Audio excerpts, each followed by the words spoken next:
ইউনূস সরকারের 6.5 মাসের মাথায় এসে আমাদের সেনাপ্রধান আসলে কি ভাবছেন? তিনি কি সরকার পরিবর্তনের কোনো ভাবনা ভাবছেন, অথবা সরকারের বিশেষ বিশেষ গুরুত্বপূর্ণ পদগুলোতে বিশেষ পরিবর্তন আনার বিশেষ কোনো চিন্তা ভাবনা করছেন? পদত্যাগ পত্র দিয়ে বিদায় হলে ভালো, নইলে আসলে নামবেন সেনাপ্রধান ওয়াকারুজ্জামান। ওয়াকারুজ্জামান ভারতের পরিকল্পনায় এই অজিত ডোভালের অ্যাকশন প্ল্যানে তিনি রাজি হয়েছেন। সেনা সদর দপ্তরে জাতীয় এক গণমাধ্যমে দেওয়া সাক্ষাৎকারে একথা বলেছেন তিনি।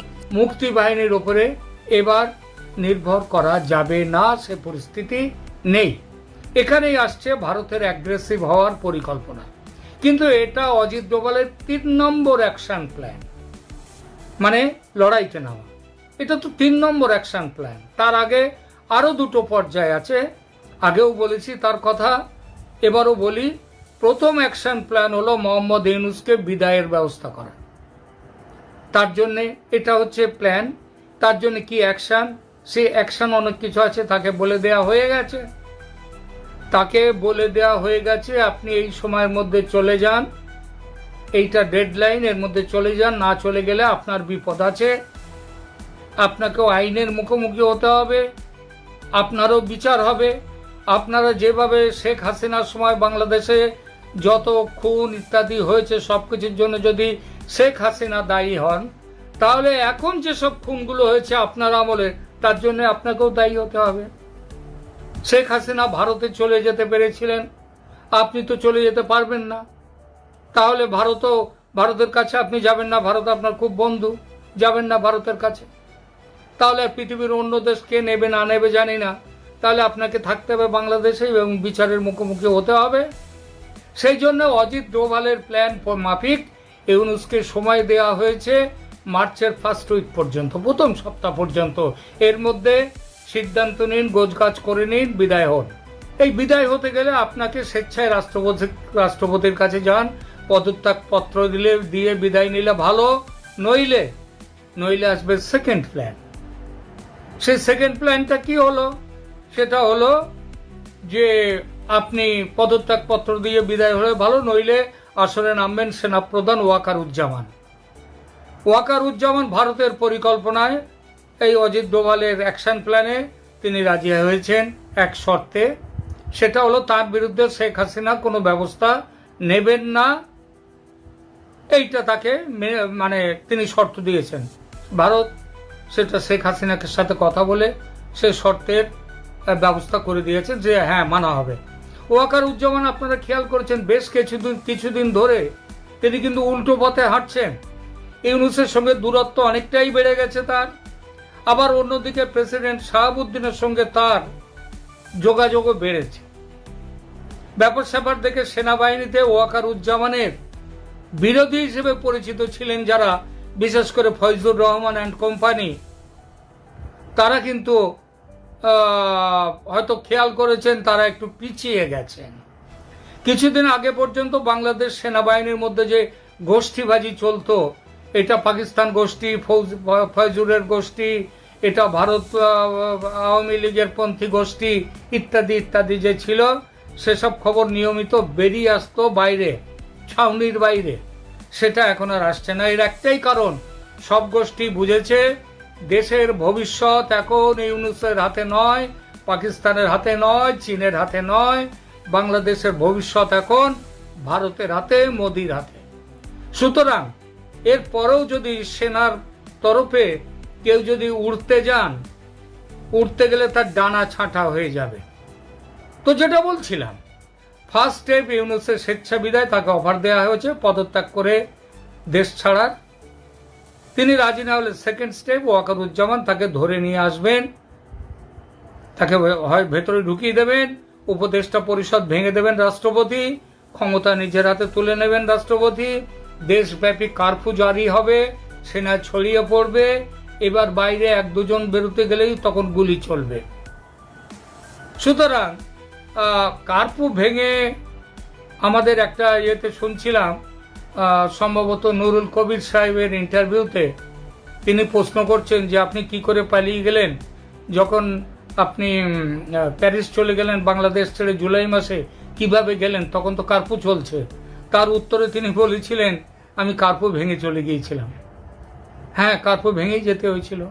তো তো সেবার তিনি কার্ফু ভেঙে বিমানবন্দরে যান, পালিয়ে যান দেশ ছেড়ে। এবার সে সুযোগ পাবেন না, তাদের সেনা কাস্টডিতে নেওয়া হবে। ভারতীয় সেনার পক্ষ থেকে কিছু নির্দিষ্ট লক্ষ্যবস্তুর ওপর সার্জিক্যাল স্ট্রাইক হতে পারে এইবার, প্রয়োজন পড়লে সেটাও। আর মূল যদি সব কিছু ঠিকঠাক মিটে যায়, সার্জিক্যাল স্ট্রাইকও পর্যন্ত হবে না। এর মূল উদ্দেশ্য সার্জিক্যাল স্ট্রাইকের হচ্ছে দেশের ভেতরের মৌলবাদীরা যাতে ট্যাপও না করে, তারাও যাতে আবার ওই ধর্মরক্ষা করতে যাতে না নেমে পড়ে। সুতরাং দেশের ভেতরের মৌলবাদীদের দুঃসাহস ভাঙতে ভারতের লক্ষ্য থাকবে, এই কার্ফু জারি করা হবে। আর ভারতের লক্ষ্য থাকবে পুরোপুরি যুদ্ধ যাতে না বাঁধে সেটা দেখা। ভারতের এটাও লক্ষ্য, ওই জন্যই ওই সার্জিক্যাল স্ট্রাইকের কথা। এরপর তৃতীয় স্টেপ, শেখ হাসিনাকে বাংলাদেশে ফিরিয়ে নিয়ে যাওয়ার ব্যবস্থা করবেন ওয়াকারুজ্জামান। শেখ হাসিনা শপথ নেবেন আবার প্রধানমন্ত্রী হিসেবে, এখনো পর্যন্ত যেটা ঠিক আছে। তবে একটি শর্ত তাকেও দেয়া হয়েছে, সেটা হলো কয়েক মাসের মধ্যে সংসদীয় নির্বাচনের ব্যবস্থা তিনি করবেন। সেই নির্বাচন হতে হবে ফ্রি অ্যান্ড ফেয়ার এবং ইনক্লুসিভ নির্বাচন। সব দল সেখানে থাকবে, এমনকি জামায়াতও থাকবে, জামাতকেও নিতে হবে সেই নির্বাচনে। তো জামাত, বিএনপি এরা সবাই সেই অংশ নেবে সেই নির্বাচনে। এবং আগেই বলেছি এই নির্বাচনকে ফ্রি অ্যান্ড ফেয়ার হতে হবে। এই নির্বাচন যাতে ফ্রি অ্যান্ড ফেয়ার হয় তার জন্য মজুদ থাকবে রাষ্ট্রসংঘের বিশেষ বাহিনী। এমন হতে পারে রাষ্ট্রসংঘ সেই বাহিনীর ব্যবস্থা করবার জন্য ভারতকেই আমন্ত্রণ দিতে পারে, তোমার সৈন্য পাঠাও, তোমরা দেখো, রাষ্ট্রসংঘের পর্যবেক্ষক থাকবে। এই তো ভালো, তারা নজর রাখবে, এই পর্যবেক্ষকরা অনেকের মধ্যে রয়েছে। এবং যখন যে মুহূর্তে দেশে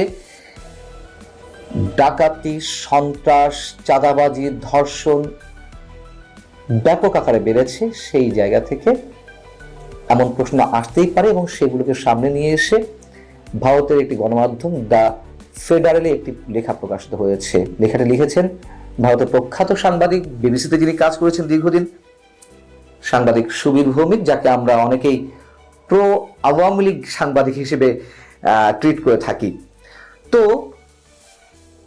তিনি যে লেখাটি লিখেছেন তার শিরোনাম হচ্ছে বাংলাদেশের নৈরাজ্য সেনাবাহিনীর ভাবমূর্তিকে ক্ষুণ্ণ করছে, অন্তর্বর্তী সরকারের সাথে সেনাবাহিনীর সঙ্গে বড় ধরনের বিরোধ দেখা দিতে পারে।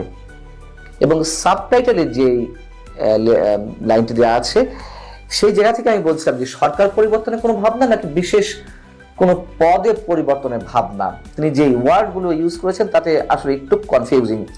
আমি একটু এই লাইনটা অন্তত ইংরেজিতে বলি, বাদ বাকিগুলো একটু ব্যাখ্যা করার চেষ্টা করবো বা আপনাদের সামনে উপস্থাপন করার চেষ্টা করবো বাংলাতে।